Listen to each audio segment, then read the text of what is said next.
আল্লাহ রাব্বুল আলামিন সূরা মুলকের 2 নম্বর আয়াতে বলছেন আল্লাযী খালাকাল মাউতা ওয়াল হায়াতা লিয়াবলুয়াকুম আইয়ুকুম আহসানু আমালা ওয়া হুয়াল আজিজুল গফুর। পড়েন আল্লাহু আকবার। আল্লাহ রাব্বুল আলামিন বলেন, মহান আল্লাহ রাব্বুল আলামিন বলেন, তিনি সেই আল্লাহ যিনি তোমাদের মওত সৃষ্টি করেছেন, এরপরে যিনি তোমাদের হায়াত সৃষ্টি করেছেন। দুনিয়ার এই জিন্দেগিতে ক্ষমতা পেয়ে তাকাব্বুর করা যাবে না। তার কারণ হলো দুনিয়ার জীবনে আমরা বেশি দিন থাকতে পারবো না। এ দুনিয়ার এই জিন্দেগি থেকে আমাদের একদিন বিদায় হয়ে যেতে হবে। কথা বলেন ঠিক কিনা? এখানে হায়াতের ব্যাখ্যায় বলা হয়েছে হায়াত মোট 5 প্রকার। হায়াত মোট কত প্রকার বলেন? বলা হয়েছে হায়াত 5 ভাগে ভাগ করা হয়েছে। 1 নম্বরের হায়াতের নাম হচ্ছে আলমে আরওয়াহ। হুজুর ঠিক আছে? 1 নম্বর হায়াতের নাম হচ্ছে আলমে আরওয়াহ, রুহের জগৎ। রুহের জগতে আল্লাহ রাব্বুল আলামিন আমাদেরকে প্রশ্ন করেছিলেন আলাস্তু বিরাব্বিকুম, আমি কি তোমাদের রব নই? আমরা এক বাক্যে জবাব দিয়েছিলাম ক্বালু বালা, হা হা অবশ্যই অবশ্যই আল্লাহ আপনি আমাদের রব। পড়েন সুবহানাল্লাহ। রুহের জগতে স্বীকৃতি দিলাম আল্লাহ রাব্বুল আলামিন আমাদের রব। আমার ভাইরা, রুহের জগৎ থেকে আল্লাহ পাক আমাদের পাঠায়া দিলেন আলমে বুতুন, মায়ের পেটের জগতে। মায়ের পেটের জগতে আল্লাহ পাক আমাদেরকে রুহের জগৎ থেকে ট্রান্সফার করলেন। সেখান থেকে 3 নম্বরে আলমে দুনিয়া। এখন আমরা 3 নম্বরের হায়াতে আছি। 3 নম্বরের জগতে এখন আমরা অবস্থান করতেছি। এখানে চিরকাল থাকতে পারবো না। 50 বছর, 60 বছর, 70 বছরের জিন্দেগিতে এখানে আমরা যে আমলগুলি করব, এখান থেকে আমাদের হিসাব হবে আখিরাতের ময়দানে।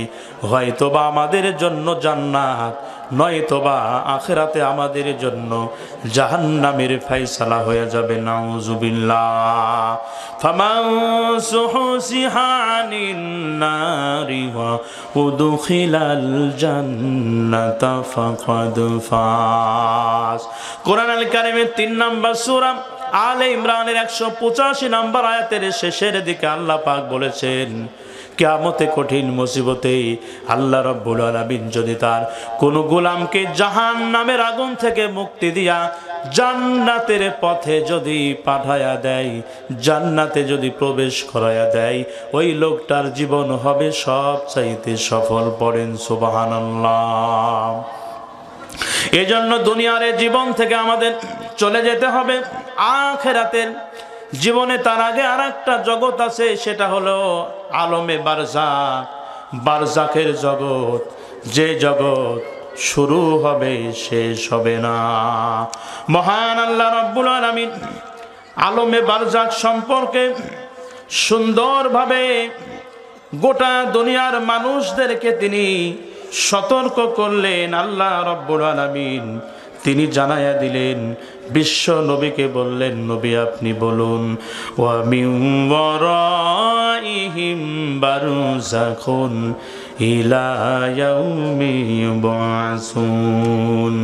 আল্লাহ রাব্বুল আলামিন বলেন, বারজাখের জগৎ শুরু হয়ে যাবে মৃত্যুর মধ্য দিয়ে। আমার ভাইরা, এই বারজাখের জগতে, কবরের জগতে আমাদেরকে অবস্থান করতে হবে অনন্তকাল, অনাদিকাল। এখান থেকে 5 নম্বরের জগৎ যেটি আলমে আখিরাত, আখিরাতের জগতে আল্লাহ রাব্বুল আলামিন আমাদের উঠাবেন। কানু ইয়া ওয়াইলানা মান বা'সনা মিন মারকাদিনা হাদা মা ওয়াদার রহমানু ওয়া সাদাকাল মুরসালুন। পড়েন আল্লাহু আকবার। কোরআনুল কারীমের 36 নম্বর সূরা ইয়াসিনের 52 নম্বর আয়াতে আল্লাহ পাক বলেন, যখন ইসরাফিল আলাইহিস সালাম সিংহায় যখন ফুৎকার দিবে, মানুষেরা পঙ্গপালের মতো হাসরের ময়দানে উঠতে থাকবে। পড়েন সুবহানাল্লাহ। হাসরের ময়দানে উঠতে থাকবে মানুষেরা। তখন কবরবাসীরা বলবে, আহারে, আজকে আমাদের ঘুমটাকে ভাঙালো, আরামের ঘুম আমরা পারতেছিলাম। বলা হবে, হাজা মা ওয়াদার রহমান ওয়া সাদাকাল মুরসালুন। ওই মহান রব, ওই মহান সত্তা, মহান রহমান, যিনি তোমাদেরকে ওয়াদা করেছিলেন, আজকে তিনি তোমাদের আহ্বান জানিয়েছেন, হাসরের ময়দানে সমবেত হয়ে যাও। আমার ভাইরা, আমার বাবাজিরা, আমার মা বোনেরা, কাজেই পরকালে উঠতে হবে, আল্লাহর দরবারে জবাব দিতে হবে। এজন্য আমাদের জীবন গঠন করতে হবে ওইভাবে, যাতে করে কিয়ামতের দিন আমাদের জাহান্নামে যাওয়া না লাগে, আমরা যেন জান্নাতি হতে পারি।